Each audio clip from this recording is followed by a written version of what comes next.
imperfections. I'm not scrubbing. I'm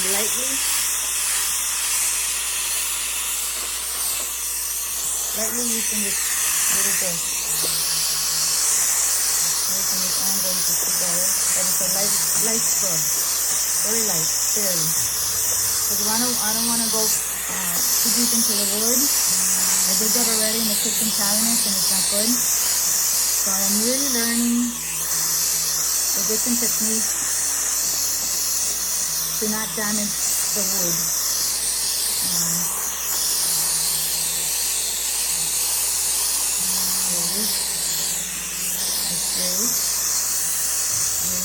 Less than a minute. I don't want to be too long. The wood to stay wet for too long. And there it is, coming off. I'm wiping it. And obviously I'll go back. I need to let it dry for a little bit.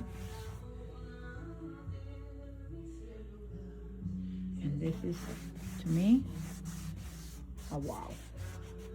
Especially since I've tried so many different techniques and products and different steamers. And this one is, in my opinion, working great.